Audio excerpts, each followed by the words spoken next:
One of the things that has been the most surprising to me as I reflected over the last week is that while Black women are considered the least desirable group out of all the different groups and intersectionalities, we are the emotional center of the biggest dating shows in the world.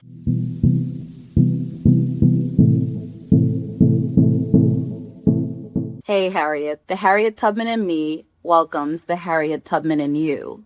Now, I know that sounds corny, but the reason why I want to call this community Hey Harriets is because every single Black woman that I know, in some way, passive or active, is always working towards collective liberation. I also like the term Hey Harriet because it makes me think that maybe one of the only times that Harriet Tubman felt respite is when she went to a stop on the Underground Railroad and a door opened and there was someone on the other side who said to her, "Hey, Harriet."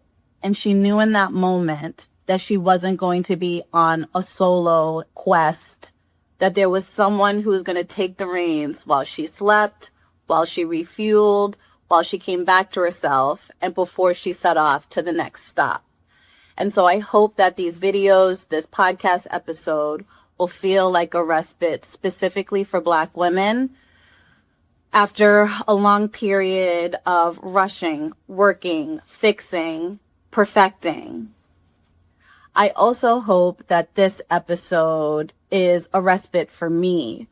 If you've checked out any of my episodes, my inner overachiever was very evident in those spaces. I was burning out, I was exhausted, and I'm hopeful that what I'm creating now is a safer space not only for you, but for me.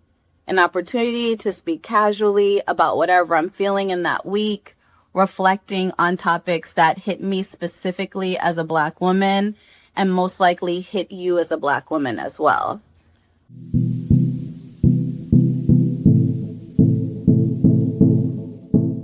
Let's dive in. The thing I want to talk about today is Love Island. We're all talking about it. And one of the things that has been the most surprising to me as I reflected over the last week is that while Black women are considered the least desirable group out of all the different groups and intersectionalities, we are the emotional center of the biggest dating shows in the world. It doesn't make any sense, but here we are. And it's interesting because I've been watching Love Island UK since its inception. I remember distinctly that summer, I was in Atlanta, my friend was getting married, the bridesmaids were sleeping in her attic, and we needed something to watch, and we put that on, and I was immediately hooked. And I was immediately hooked because the anthropologist in me was really, really excited to kind of watch dating dynamics, learn about the culture, especially in the UK, London. I had lived in London before, and I was really interested in looking at the dating dynamics. Now, at that time when Love Island UK started, it was a predominantly white cast.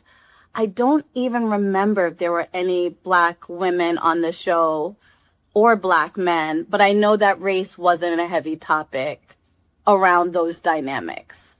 It was fun, it was frivolous, and we were just watching as voyeurs. When Love Island US started, maybe 5 years after, immediately race became part of the conversation. There were Black women in that first group, and Black American women were the largest viewership, which was interesting. The show was not at all popular. It was kind of a dud compared to UK. And the very few people who were watching it were Black women, and they were immediately rooting for Black women. That has continued to be the dynamic as the show has progressed. And Love Island UK definitely took a page out of that book. Once Black women in America started talking about the racial dynamics of dating as it applied to Love Island, Black British women started to critique, analyze, and criticize Love Island UK for some of the similar dynamics. And the primary one was you were bringing Black women onto a show and doing no due diligence to address the fact that they are the least desired.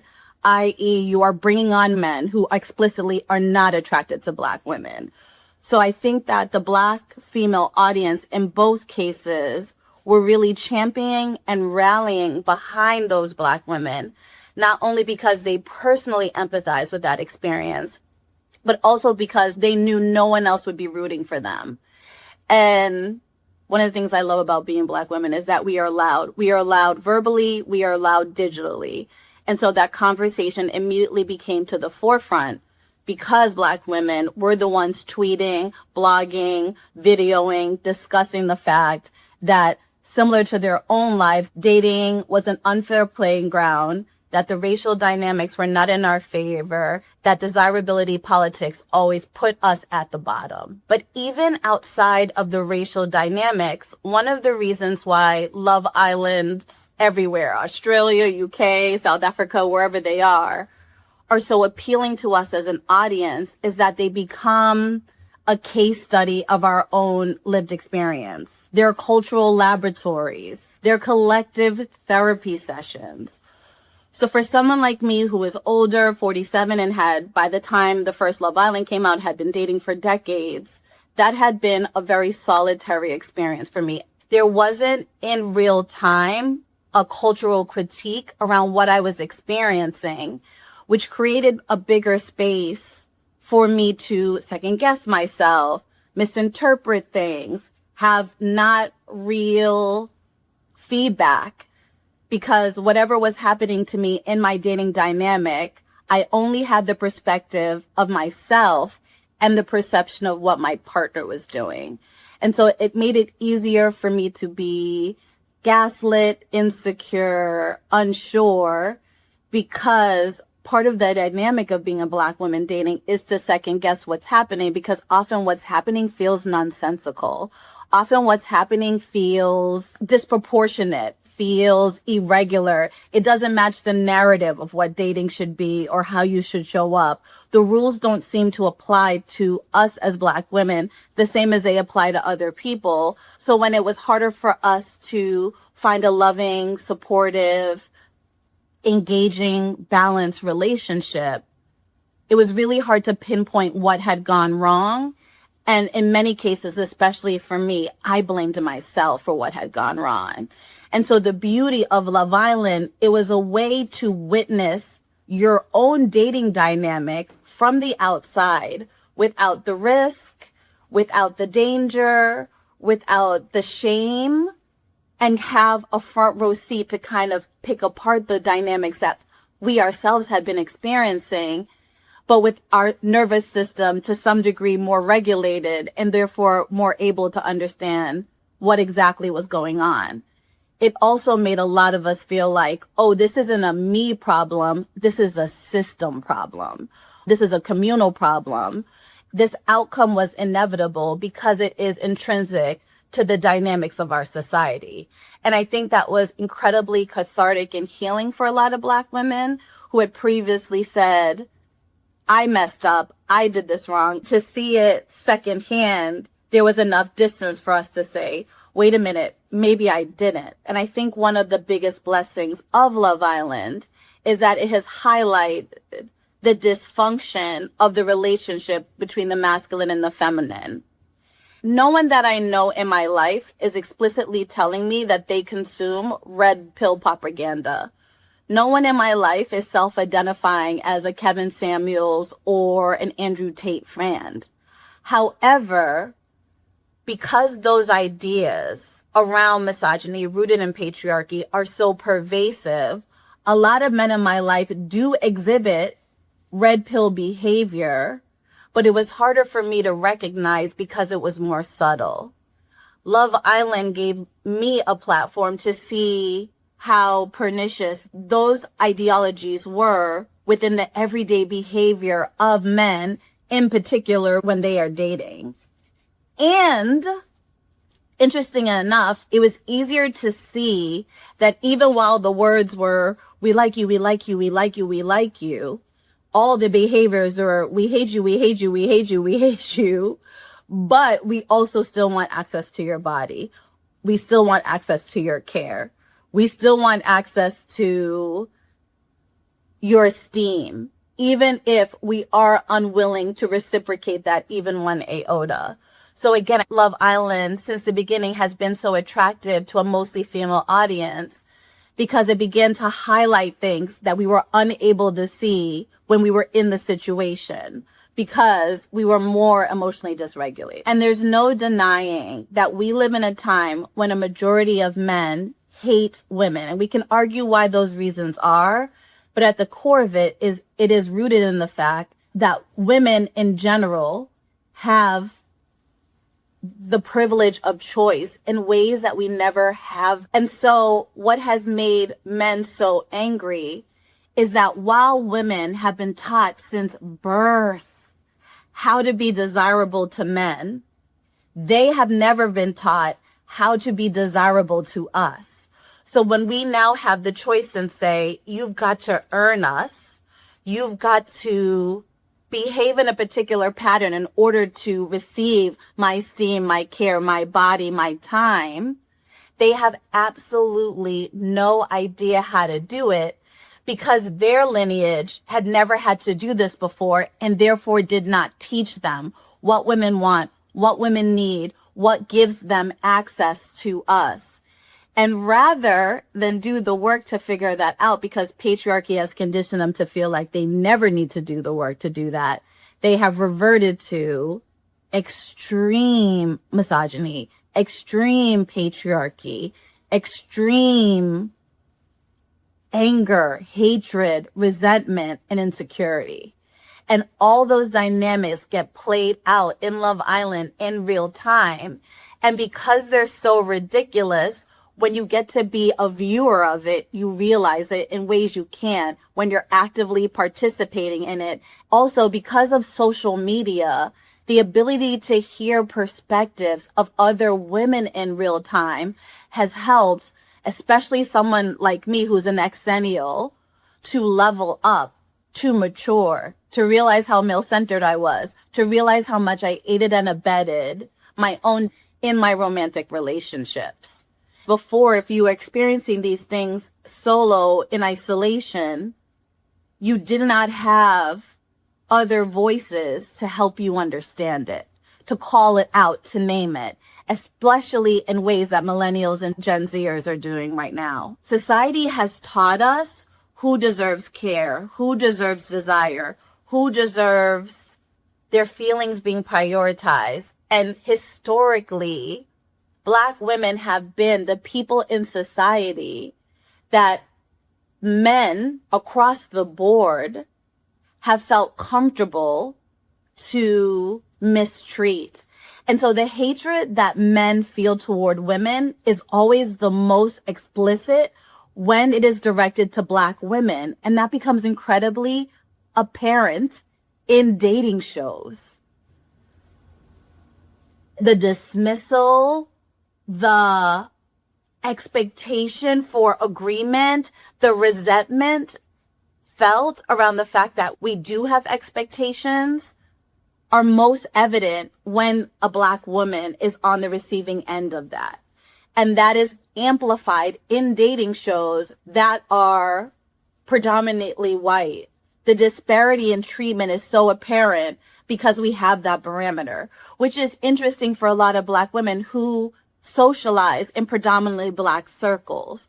At least for me, I never got to see how my treatment was so disparate to my white counterparts. I knew it, I felt it, I guessed it, I noticed it subtly, but to see it in real time, in shared spaces, across many demographics, it became so much more apparent watching these shows, and therefore harder to accept. It was also so evident that it was so disproportionately unfair. The reason why I think that Love Island, especially Love Island US, is a love letter to Black women is not because what the contestants do to each other, but what the audience does for the Black women on the show and the Black women who are watching. Every season, we watch Black women be treated like shit. And you can walk away from that feeling really, really disempowered, really dejected. But because the audience voice is the third party to the show, and it is overwhelmingly defensive, protective, compassionate to Black women, those viewing get to experience that care in real time. And for me, an older Black woman, that is revolutionary. That has changed the standard I hold for myself in romantic relationships. That has given me answers that I have been searching for decades and couldn't make sense of. And it's given me a way to reframe my own life. And here are some things that I have learned about myself as a Black woman watching Love Island. The first is how comfortable we are with overperforming. This episode is evidence of that. I realized because I have a PhD and I wrote a dissertation, and because I have historically worked in environments where I've had to pay the Black tax, and on top of that, the woman tax, and on top of that, the Black woman tax, working hard is second nature for me, to the point where when I'm working hard, even for things I shouldn't have to work hard for, I don't even realize it as a sign that I'm not in the right environment because it feels so natural.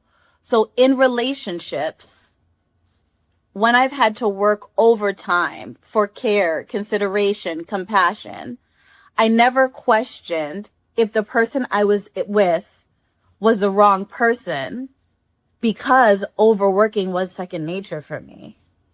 And so when I watch these young women on these shows overwork for care and not have it be reciprocated, it gives me a mirror to say, oh, if they don't deserve that, neither do you. I really believe that the universe is continuously trying to teach us about ourselves, and it does it through a myriad of vehicles. And sometimes that's in spiritual spaces like churches and ashrams and retreats. And sometimes it's on foolishness like reality TV. I would argue, I actually believe that the angels in heaven watch us like reality TV the same way we watch people on Love Island. And when we second guess ourselves, when we accept maltreatment, when we allow ourselves to be abused, they scream at us the way we scream at the TV. And if we allow ourselves to watch these shows through the lens of our own betterment, then they are such an asset to us. Even the characters in the show who I least like are a reflection of ways that I've let myself down. I, similar to Casey and Kenzie, have been with people after an experience of extreme rejection just to reclaim my worth. As much as it annoys me that Casey is so stuck in opening the door and no one being there, there have been many times I've been stuck, being rejected, and then the next person I come across, I have at times used them to build back up my self-esteem. There are a lot of men that I've dated that I did not like, but I met them on the heels of a major rejection. And because I hadn't healed what had happened and I was stuck in it, I dated those men to prove to myself that I could be chosen without acknowledging that I really didn't want them. I have absolutely been an Anaya, not listened to my gut, known that something was off, known that the person I was with did not like me, but fighting so desperately to win their approval. Never even questioning if I liked them, if they were a fit in my life, if we matched. My sole focus was proving to myself that I could be lovable. And so in watching these shows, what has been so truly amazing is my ability to move the benchmark for myself. While I'm noticing on social media this anger, this deep, deep soul sadness of a lot of Black women, that this is the state of dating for us in 2026, I actually feel incredibly hopeful. I want to speak to my spiritual girlies. Those in the spiritual space know that 2027 is supposed to be a year for our collective zeitgeist in the shifting of mindsets on large scale levels. One of my favorite quotes that I've been thinking about since the start of Trump's second term is, "An old world is dying. The new world is not yet built. Now is the time of monsters." Every single time I am overwhelmed by the evidence of extreme hatred that is happening in this world right now, I remember it's because those systems of hatred are dying. And those monsters are crawling out and showing themselves because they know a change is coming and their time is almost over. I feel that way deeply about dating. And this red pill, Andrew Tate, misogynistic thread that we are seeing in men, these are the monsters that are coming up, but that does not dismiss or delay the revolution that is coming, the evolution that is coming.